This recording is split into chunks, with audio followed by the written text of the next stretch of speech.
तो साइकोलॉजी को मानना पड़ता है और जानना पड़ता है। इसका प्रयोग करके आप बड़े से बड़ा काम कर सकते हो अपनी लाइफ में।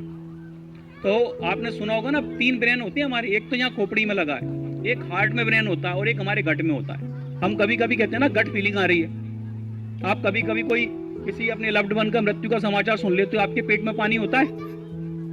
वो विचार किस किसने अनुभव किया है इस चीज का कि कहीं से कोई बुरी खबर? आपने, और किसी ने किया है? आपने, और आपने किया है भाई, होता है ना। तो विचार का असर हमारे गट तक आता है।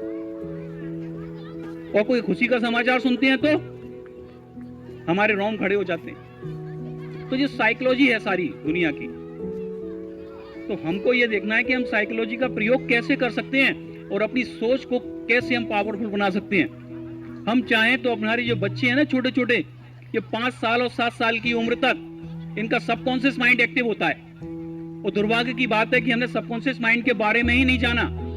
जितने भी स्कूल हैं, जितने भी कॉलेज हैं, वो सब हमको सारी दुनिया पढ़ा रहे हैं, लेकिन सबकॉन्शियस माइंड की पावर के बारे में कोई नहीं बता रहा। बच्चा हमारे पेट में होता है ना, तब भी वो सुन रहा होता है। आप कहोगे हम नहीं मानते सुन रहा होता है।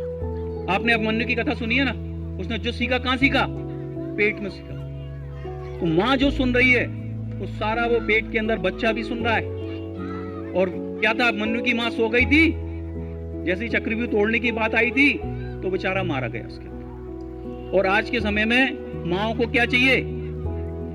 मेरा बच्चा अच्छा है ना, कितने पाउंड का है, कैसा है, फिट है ना, उसके अंग सही है ना। कोई सोचता है उसकी सोच।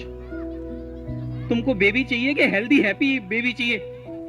अगर हेल्दी हैप्पी बेबी चाहिए तो 9 मास तक अपने दिमाग की प्रोग्रामिंग करना पड़ेगी तुमको। तुम जो टीवी में देख रही हो ना, अगर कोई क्रिमिनल दृश्य देख रही हो तो आपका पेट के अंदर बच्चा है ना, वो भी उस दृश्य को देख रहा है।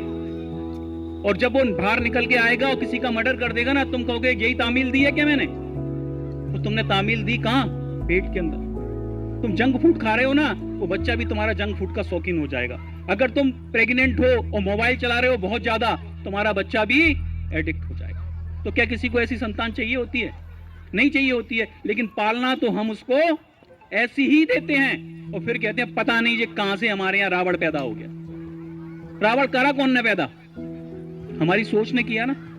तो सोच से हम जब रावण पैदा कर सकते हैं तो राम भी करते हैं। एक भागवत में एक कथा आती है कि जो हिरण्यकश्यप का पुत्र था प्रहलाद, था तो राक्षस का बीज, लेकिन क्या हुआ, इंद्र जब उसका किडनैप करके ले जा रहा था तो क्या हुआ, देवताओं ने उसको रोका कि नहीं, आश्रम के यहाँ छोड़ दिया। वहां वो कई महीने तक रहा, वहां मंत्रोच्चारण सुनता था, वेद पाठ सुनता था। तो वो क्या बन गया? प्रहलाद।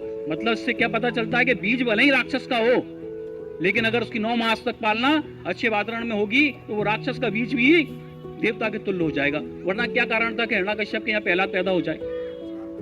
सही है गलत? आप सबने सुनी होगी ना कथा। लेकिन ये कथा हम किसी को, अपनी घर की गृहिणी को नहीं सुनाते। उसको पता ही नहीं है कि मैं क्या कर रही हूँ। इसलिए कहते हैं माँ पहली गुरु होती है। और माँ शब्द एक शब्द का है केवल, बाकी सारे नाम आपको 2-2, 3-3, 4-4 शब्द के मिलेंगे, लेकिन माँ नाम एक शब्द का। भगवान ने ये कहा कि मैं सब जगह नहीं पहुंच सकता, तो उसने माँ को बना दिया। माँ पहली गुरु है, लेकिन वो बच्चों को अपना अगर सही तालीम नहीं दे रही तो वो पहली गुरु कहलाने का उसको कोई अधिकार नहीं है। और हमारे देश का दुर्भाग्य है कि माँ को कभी भी सांसें होती हैं वो ट्रेंड नहीं करती। सबको नाती चाहिए, सबको पोते चाहिए, लेकिन हेल्दी और हैप्पी नहीं चाहिए। बस वंश चलाने वाला चाहिए। क्या ऐसा चाहिए कि जो दूसरे का वंश खत्म कर दे और तुम्हारा वंश बना दे? तो इसकी एक पूरी प्रक्रिया है। अगर हम चाहेंगे तो हमारे घर में राम जन्म लेगा, हम चाहेंगे तो हमारे घर में हनुमान जन्म लेगा, हम चाहेंगे तो महात्मा गांधी लेगा, हम चाहेंगे तो सुभाष चंद्र बोस लेगा। लेकिन 9 महीने तक उस माँ को तपस्या करनी होगी। उसके खाने का, पीने का, रहने का, सोने का, जागने का, पढ़ने का, लिखने का, हर चीज। बच्चे के पास स्वयं का दिमाग नहीं है, वो नली के द्वारा जुड़ा हुआ है। जो माँ एहसास करेगी, अगर माँ उस समय डरेगी तो बच्चा नंबर 1 का डरपोक पैदा हो जाएगा। माँ अगर साहसी होगी तो बच्चे में भी साहस आ जाएगा। माँ अगर अच्छी किताबें पढ़ेगी तो पैदा होते ही वो अच्छी किताबों में उसको इंटरेस्ट पैदा हो जाएगा। और माँ अगर चाट पकौड़े खाएगी तो बच्चा तो फिर समझ लो, फिर चाउमीन, पिज्जा और बर्गर। और जंक फूड में कोई ताकत नहीं होती। माँ अगर कुटेम खाएगी, रात को 12 बजे खाएगी तो बच्चा भी 12 बजे खाएगा। तो ये सब क्या है? माइंड की प्रोग्रामिंग का खेल है सारा।